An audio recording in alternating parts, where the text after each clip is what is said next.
ఇవాళ రాష్ట్రంలో ముఖ్యమంత్రి రేవంత్ రెడ్డి గారు ఈ రాష్ట్రంలో డబ్బున్న వాళ్ళు మాత్రమే కంప్యూటర్ సైన్స్ కోర్సులు చదవాలని చెప్పి డబ్బు లేని వాళ్ళంతా మెకానికల్ కోర్సులు, సివిల్ ఇంజనీరింగ్ లాంటి కోర్సులు, ఎలక్ట్రికల్ ఇవే చదవాలి, ఉద్యోగాలు లేకుండా వీళ్ళంతా ఊళ్ళలోనే ఉండాలనే ఒక కుట్ర కోణంతో ఇవాళ రేవంత్ రెడ్డి గారు వివరిస్తున్నట్టుగా ఇవాళ కనిపిస్తూ ఉన్నది.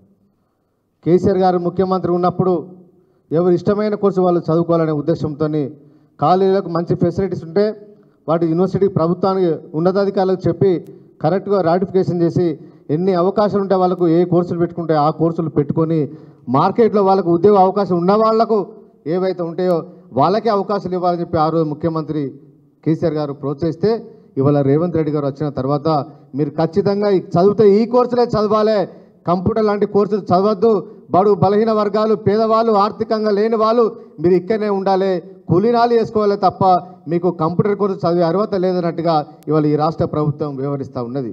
అందుకనే ఇవాళ జేఎన్2 రాటిఫికేషన్ చేసినా, ఫిబ్రవరిలో కాలేజీలలో వెరిఫికేషన్ చేసినా, ఏఐసిటి అనుమతి ఇచ్చినా, అదేవిధంగా ఎన్బిఏ అవకాశం ఎన్బిఏ వాళ్ళు కూడా రాటిఫికేషన్ చేసినా కూడా ఇవాళ ఈ ప్రభుత్వం మాత్రం ఒక్క అడుగు కూడా వెనుకడుగు వేయట్లేదు. ఎంతసేపు వాళ్ళకు సంబంధించిన కాలేజీలకు మాత్రం సీట్లు వేయించుకునే అవకాశం ఇచ్చారు. కాంగ్రెస్ పార్టీ నాయకుడు కొమ్మూరు ప్రతాప్ రెడ్డి కాలేజీకి సీట్లు వేస్తారు. అదేవిధంగా కాంగ్రెస్ పార్టీకి ఎన్నికల్లో డబ్బులు సప్లై చేసిన శ్రీనిధి ఇంజనీరింగ్ కాలేజీకి సీట్లు వేస్తారు. కానీ ఇవాళ మా బీఆర్ఎస్ పార్టీలో పనిచేస్తున్న ఎమ్మెల్యేలో పనిచేస్తున్న మల్లారెడ్డి గారు కానీ, పల్లా రాజశేఖర రెడ్డి గారు కానీ, అదేవిధంగా రాజశేఖర రెడ్డి వీళ్ళ కాలేజీలకు మాత్రం ఇవాళ సీట్లు పెంచకుండా ప్రభుత్వం కావాలని ఇవాళ కుట్రబన్ని ఈ కాలేజీలలో ఎవరు కంప్యూటర్ కోర్సులు చదవద్దనే కోణంలోన ఇవాళ చాలా ఇబ్బందికి గురేస్తూ ఉన్నారు. ఏ ప్రభుత్వమైనా వ్యాపారాలను వ్యాపారాలుగా చూడాలి, రాజకీయాలను రాజకీయాలుగా చూడాలి తప్ప ఈ ప్రభుత్వం వచ్చిన తర్వాత ఉంటే వాళ్ళ పార్టీలే ఉండాలి, లేకపోతే ఏ పార్టీలో పనిచేద్దనే ఉద్దేశంతో ఈ ప్రభుత్వం, కాంగ్రెస్ ప్రభుత్వం, రేవంత్ రెడ్డి గారి ప్రభుత్వం ఇవాళ బీఆర్ఎస్ పార్టీ నాయకులు ఇవాళ ఇబ్బంది పెడుతుంది. ఈ కాలేజీలకు పర్మిషన్లు ఇవ్వకపోవడం వల్ల వందలాది మంది విద్యార్థులు ఇవాళ కంప్యూటర్ విద్యకు ఇవాళ దూరమయ్యే పరిస్థితి ఇవాళ కనిపిస్తూ ఉన్నది. ఎవరైతే కాంగ్రెస్ పార్టీ నాయకులు ఎవరైతే డబ్బులు ఇచ్చిన వాళ్ళకు మాత్రమే ఇవాళ ఇంజనీరింగ్ కాలేజీల సీట్లు వేస్తూ ఉన్నారు.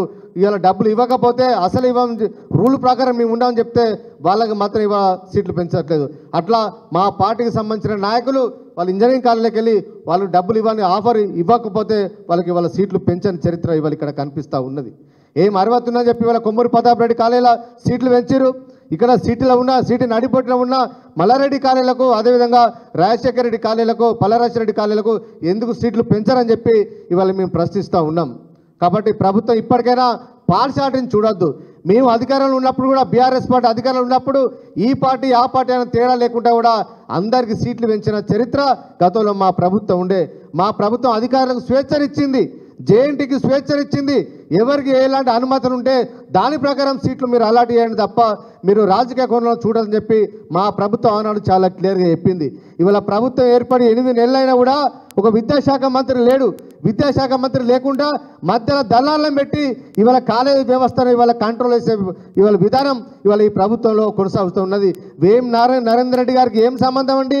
ఇవాళ కళాశాల యాజమాన్యాలు అందరూ ఇవాళ నరేంద్ర రెడ్డి చుట్టూ ఇవాళ తిరుగుతూ ఉన్నారు. ఎవరైతే డబ్బులు ఆఫరిస్తారో వాళ్ళకు మాత్రమే ఇవాళ సీట్లు వేస్తూ ఉన్నారు. నరేంద్ర రెడ్డి గారు ఎవరికి సీట్లు పెంచమంటే ఇవాళ జేఎన్టీ ఇవాళ వాళ్ళకు అఫిలియేషన్ ఇస్తూ ఉంది, సీట్లు పెంచుకునే అవకాశం ఇస్తుంది, మిగతా కాలాలు పెంచట్లేదు. దీనివల్ల అల్టిమేట్గా నష్టపోయేది తెలంగాణ విద్యార్థులు అనే విషయాన్ని ఇవాళ మేము గుర్తు చేస్తూ ఉన్నాం. ఇవాళ ఇలాంటి వాళ్ళు కలిసిన వాళ్ళకి ఇప్పటికే 7,000 మందికి 7,000 సీట్లు పెంచారు. ఇంకా మిగతా 5,000-6,000 సీట్లు ఉన్నాయి. ఇవాళ కన్వర్షన్ కోసం ఫిబ్రవరి నెలలో జేఎన్టీ అఫీషియల్గా రాసి పంపిస్తే ఇవాళ రేవంత్ రెడ్డి గారు ముఖ్యమంత్రి అయిన తర్వాత మళ్ళీ రిటర్న్గా జేఎన్టీ నుంచి మళ్ళీ లెటర్ రాసి పంపించారు. మేము దాన్ని క్యాన్సల్ చేస్తున్నాం, యూనివర్సిటీని రద్దు చేసుకుంటామని చెప్పడం వల్ల ఇవాళ చాలామంది విద్యార్థులు ఇవాళ కంప్యూటర్స్ కోర్సుకు ఇవాళ విద్యకు దూరమయ్యే పరిస్థితి ఉన్నది. కాబట్టి రాజకీయాలకు అతీతంగా ప్రభుత్వం వివరించి ఏవైతే అవకాశం ఉన్న కాలేజీలకు ఖచ్చితంగా కంప్యూటర్ కోర్సులు పెంచే విధంగా ప్రభుత్వం చర్యలు తీసుకోవాలని చెప్పి, లేకపోతే ఖచ్చితంగా ఉన్నత విద్యా మండలిని ముట్టడిస్తాం. ఈ ప్రభుత్వం దిగి వచ్చే వరకు కూడా బీఆర్ఎస్ విద్యార్థి విభాగం పోరాటం చేస్తామని చెప్పి ఈ సందర్భంగా హెచ్చరిస్తూ ఉన్నాం. జై తెలంగాణ.